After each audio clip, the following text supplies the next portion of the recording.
মহান আল্লাহ সর্বপ্রথম কোন জিনিসকে সৃষ্টি করেছেন এবং তারপরে কোন জিনিসকে ও এই পৃথিবীতে মানুষ আসার আগে কারা বসবাস করতেছিল।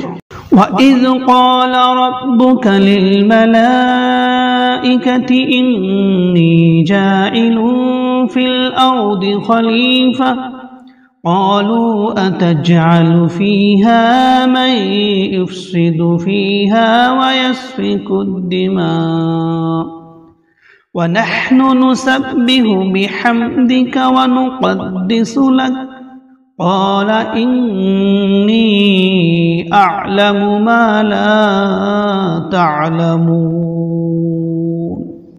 যখন মহান আল্লাহ তার ফেরেশতাদেরকে বললেন, আমি পৃথিবীতে আমার একটি পথ প্রদর্শক বানাতে চাই, তখন ফেরেশতারা বলল, হে আমার রব, আপনি পৃথিবীতে এমন সম্প্রদায়কে প্রেরণ করতে চান যারা পৃথিবীতে দাঙ্গা ফাসাদ করবে, ঝগড়া বিবাদ করবে। আমরা কি আপনার প্রশংসা করি না? আমরা কি আপনার কৃতজ্ঞতা জ্ঞাপন করি না? আমরা কি আপনার পবিত্রতার মালা জপি না? তখন আল্লাহ রাব্বুল আলামিন ইরশাদ করলেন, হে আমার ফেরেশতারা, আমি যাহা কিছু জানি তাহা তোমরা জানো না। সূরা বাকারা আয়াত নম্বর 30। আসসালামু আলাইকুম। সুপ্রিয় দর্শক, মহান আল্লাহ রাব্বুল আলামিন সর্বপ্রথম পানিকে সৃষ্টি করেন। পানিকে সৃষ্টি করার পর পানির মধ্যে তার আরশকে বিস্তারিত করেন। এরপর আল্লাহ রাব্বুল আলামিন কলমকে সৃষ্টি করেন, যেরকম একটি সহিহ হাদিসের মধ্যে রাসূল সাল্লাল্লাহু আলাইহি ওয়াসাল্লাম ইরশাদ করেছেন, سمعت رسول الله صلى الله عليه وسلم يقول إن أول ما خلق الله القلم فقال له اكتب فقال ربي وماذا أكتب قال اكتب مقادير كل شيء حتى تقوم الساعة। হযরত উবাদা বিন সামিত রাদিয়াল্লাহু আনহু বলেন, আমি রাসূল সাল্লাল্লাহু আলাইহি ওয়াসাল্লামের কাছে শুনেছি যে মহান আল্লাহ রাব্বুল আলামিন সর্বপ্রথম কলমকে তৈরি করেছেন এবং কলমকে হুকুম দিয়েছেন, হে কলম তুমি লেখো। কলম জিজ্ঞাসা করে, হে আমার রব, আমাকে তো আপনি হুকুম দিলেন লেখার জন্য, কিন্তু আমি কি লিখব? তখন আল্লাহ রাব্বুল আলামিন বললেন, যা কিছু কিয়ামত পর্যন্ত হবে বা ঘটবে সবকিছুই তুমি লিপিবদ্ধ করো, পৃথিবীর শুরু থেকে শুরু করে শেষ পর্যন্ত লিখে শেষ করে দাও। অতঃপর আল্লাহ সুবহানাহু ওয়া তাআলা আদম আলাইহিস সালামকে সৃষ্টি করেন। এরপর আদম আলাইহিস সালাম একটি ভুল করে এবং এই ভুলের কারণে আল্লাহ রাব্বুল আলামিন তাকে পৃথিবীর মধ্যে প্রেরণ করেন। কিন্তু এই পৃথিবীর মধ্যে আদম আলাইহিস সালাম আসার আগেও একটি সম্প্রদায় ছিল। এই সম্প্রদায়টি আগুন দিয়ে সৃষ্টি করা ছিল, যাকে আমরা জিন জাতি বলি। হযরত আদম আলাইহিস সালাম পৃথিবীতে আসার আগে দুনিয়াতে জিনরা বসবাস করতেছিল।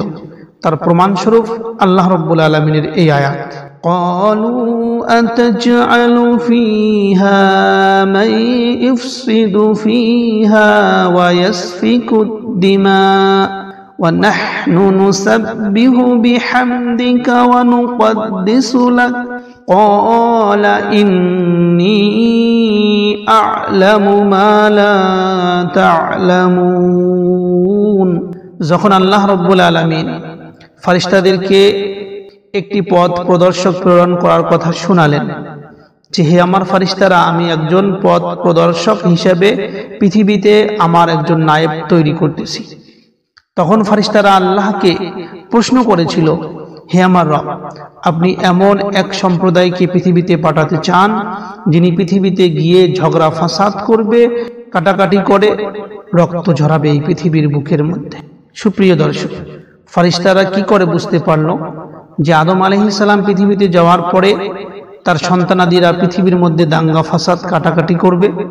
এ বিষয়ে বেশ কিছু উলামায়ে কিরাম বলে থাকেন যে পৃথিবীতে আদম আলাইহিস সালামকে প্রেরণ করার আগে যেহেতু জিন্নাত সম্প্রদায়কে প্রেরণ করা হয়েছিল এবং ওরা পৃথিবীতে এসে খুব ঝগড়া ফাসাদ মারামারি কাটাকাটি করেছিল, রক্তের বন্যা বয়ে দিয়েছিল এই পৃথিবীর মধ্যে, এই জিন্নাতকে দেখে ফেরেশতারা অনুমান করে যখন মানুষকে এই পৃথিবীর মধ্যে পাঠানো হবে, এরাও এই জিন্নাতের মতন করে পৃথিবীর মধ্যে দাঙ্গা ফাসাদ করবে। এই জন্য এরা এই ধারণা নিয়েছিল যে যাকে আপনি পাঠাতে চান সেও পৃথিবীতে গিয়ে দাঙ্গা ফাসাদ করবে। তাই ফেরেশতারা এরকম প্রশ্ন করে। আমরা স্পষ্ট বুঝতে পারি যে এই পৃথিবীতে মানব সম্প্রদায়ের বসবাসের আগে জিন্নাতদের বসবাস ছিল, কিন্তু জিন্নাতদের বেশিরভাগ দুনিয়াতে ঝগড়া ফাসাদ এবং মারামারি করার কারণে আল্লাহ রাব্বুল আলামিন এই জিন্নাতদেরকে পৃথিবী থেকে সরিয়ে দেন এবং তার পরিবর্তে হতে আদম আলাইহিস সালামকে এই পৃথিবীতে পাঠান, যার পরে আদম আলাইহিস সালামের মাধ্যমে এই পৃথিবীর মধ্যে এতগুলো মানুষ যেগুলো আজকে আমরা দেখতে পেয়েছি, এরা আস্তে আস্তে এই পৃথিবীর মধ্যে এসেছিল মহান আল্লাহ রাব্বুল আলামিনের হুকুমে। এই জন্য ভালো করে শুনে নিন, সর্বপ্রথম আল্লাহ রাব্বুল আলামিন ছিল, তারপরে তিনি পানিকে সৃষ্টি করেন, পানির উপরে আল্লাহ রাব্বুল আলামিন তার আরশকে বিস্তারিত করেন, এরপরে আল্লাহ রাব্বুল আলামিন জমিনকে সৃষ্টি করেন ও আসমানকে সৃষ্টি করেন, তারপরে আল্লাহ রাব্বুল আলামিন হযরত আদম আলাইহিস সালামকে এই পৃথিবীর বুকের মধ্যে পাঠিয়ে দেন। আদম আলাইহিস সালাম আসে, তার সঙ্গে সঙ্গে তার সন্তানাদি হিসেবে আমরাও পৃথিবীতে আসি। আর এই পৃথিবীটাকে আল্লাহ রাব্বুল আলামিন একটা পরীক্ষা স্থল বানিয়েছেন। আমরা শুরু থেকে নিয়ে পৃথিবীর আমরা আমাদের জন্মের শুরু থেকে নিয়ে শেষ পর্যন্ত যাহা কিছু আমল করব, এই আমলের উপরে ভিত্তি করে মহান আল্লাহ রাব্বুল আলামিন কাল কিয়ামতের ময়দানে হিসাব কিতাব করার পরে আমাদেরকে যারা বেশি ভালো আমল করেছে ওদেরকে জান্নাতে দেবে, আর যারা ভালো আমল করেনি ওদেরকে জাহান্নামে দেবেন।